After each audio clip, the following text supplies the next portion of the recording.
Hi friends, அனைவருக்கும் இனிய வணக்கம். இன்றைக்கி வந்து ஒரு சூப்பரான வீடியோ தான் பார்க்க போகிறோம்.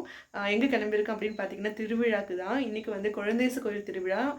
திருவண்ணாமலையில் இருக்க குழந்தேசு கோயிலுக்கு தான். ஸோ தம்பிங்க எல்லாம் வந்து சேர்ந்து தான் போகிறோம்.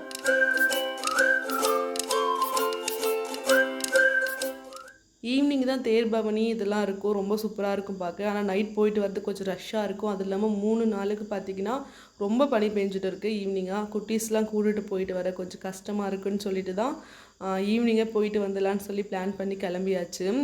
சூப்பராக சர்ச்சுக்கு போயிட்டு நல்லா வத்திலாம் வாங்கி வச்சு ப்ரேயர் பண்ணிவிட்டு கொஞ்சம் ஃபோட்டோஸ்லாம் எடுத்துகிட்டு பார்த்திங்கன்னா குட்டிக்கு வந்து ஒரே ஹாப்பி. ஏன்னா கடை வீதி போட்டதும் அதை பார்த்ததும் அவன் வந்து சர்ச்சில் உட்காரவே இல்லை. கரெக்டாக ஐஸ்கிரீம் வாங்கி கொடுங்க, கன்று வாங்கி கொடுங்க, இதை வாங்கி கொடுங்கன்னு கேட்க ஆரம்பிச்சிட்டான். எப்படியோ அடம் பிடிச்சி ஏதாவது ஒரு டாய் வாங்கிடுவான். இன்றைக்கும் பார்த்திங்கன்னா கன்று வாங்கியாச்சு. எப்படியோ அடம் பிடிச்சி வாங்கிட்டான். வாங்கிட்டு வந்து வீட்டில் எல்லாருக்கிட்டும் வந்ததும் அப்பா அம்மாவுக்குலாம் காட்டிட்டு ஒரே ஆட்டம் தான். அதை தான் வச்சு விளையாடிட்டு இருக்கான். நேற்று கோயிலுக்கு போயிட்டு வந்ததும் டீ வச்சு குடிச்சிட்டு இட்லி தான் நைட் டின்னர் செஞ்சுருந்தேன். சாப்பிட்டுட்டு படுத்தாச்சு. இன்றைக்கி வந்து நெக்ஸ்ட் டே தான் அப்படியே ஸ்டார்ட் பண்ணுறேன். இன்றைக்கி வந்து திங்கட்கிழமை எல்லாருக்கும் வந்து ஹாப்பி பொங்கல். காலையிலே வந்துட்டு கோலம்லாம் போட்டாச்சு. ஏதோ எனக்கு தெரிஞ்ச கோலம் வந்து போட்டுட்டேன். நேற்று வரக்குள்ளே கோலம் மாவுலாம் வாங்கிட்டு வந்திருந்தோம். காலையிலே வந்து எல்லாம் சூப்பராக கோலம்லாம் போட்டாச்சு. பிரேக்ஃபாஸ்ட்டுக்கும் வந்துட்டு அம்மா பொங்கல் தான் செஞ்சுருந்தாங்க. வெண்பொங்கல் செஞ்சுட்டு கடலை சட்னியை வந்து அரைச்சிருந்தாங்க, பொட்டுக்கடலை சட்னி. அப்புறம் நேற்று வச்சு இட்லி கொஞ்சம் மீந்திருந்துச்சு, அதை வந்து அப்படியே உப்புமா பண்ணியாச்சு. காலைல பிரேக்ஃபாஸ்ட் இது தான். திடீர்னு அப்புறம் தம்பிங்க எல்லாம் இருந்ததால் வந்து பிரியாணி செய்யலாம் அப்படின்னு சொல்லி பிளான் பண்ணிவிட்டு எங்களவே வந்து அனுப்பி விட்டுட்டாங்க. போய் திங்ஸ்லாம் வாங்கிட்டு வர சொல்லிவிட்டு அதெல்லாம் திங்ஸ்லாம் வாங்கிட்டு வரலாம் அப்படின்னு சொல்லிட்டு தான் நானும் நாத்தனாரும் கிளம்பியாச்சு. அவங்க போட்ட கோலம் அப்புறம் எல்லோரும் போட்ட கோலமும் நான் எடுத்திருக்கேன். அப்படியே உங்களுக்கு காமிக்கிறேன். திங்ஸ் எல்லாம் வாங்கிட்டோம். ஆனால் பார்த்தீங்கன்னா கொத்தமல்லியும் புதினாவும் கடையில் எல்லாம் வாங்கிட்டு போயிட்டாங்கன்னு சொல்லிட்டாங்க. அப்படியே சித்தி வீட்டில் வந்து இருக்குதுன்னு சொன்னாங்க. அங்கே வந்து பறிச்சுட்டு வரலான்னு சொல்லி தான் வந்தாச்சு. நாத்தனார் வந்து ஸ்வீட் பொங்கல் செஞ்சுருந்தாங்க. அப்படி எதையும் சாப்பிட்டுட்டு அவங்க போட்ட கோலத்தையும் ஒரு விசிட் பண்ணிவிட்டு எடுத்துகிட்டு வீட்டுக்கு வந்தாச்சு. ஏன்னா இப்போ செய்ய ஆரம்பித்தா தான் நாங்கள் வந்து சீக்கிரமாக செஞ்சு முடிப்போம்.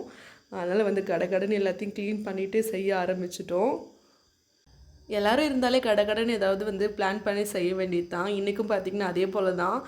அப்படியே சீக்கிரமாக பிளான் பண்ணி எல்லாம் அரேஞ்ச் பண்ணி செய்ய ஆரம்பித்தாச்சு.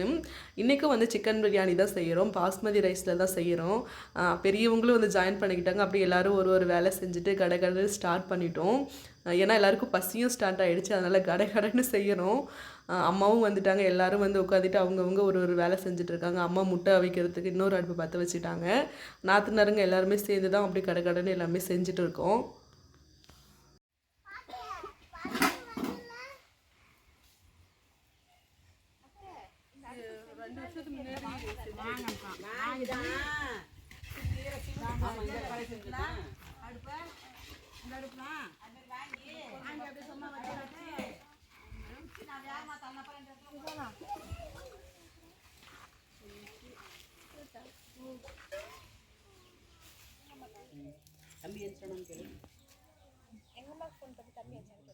பிரியாணி பார்த்திங்கன்னா நல்லா சூப்பராக வந்திருக்கு.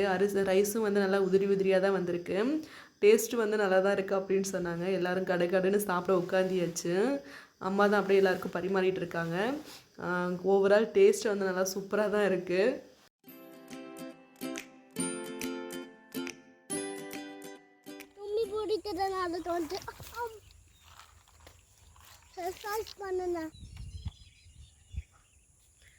இன்றைக்கி டே வந்து ரொம்ப சூப்பராக போச்சு. சூப்பராக பிரியாணி செஞ்சு சாப்பிட்டாச்சு.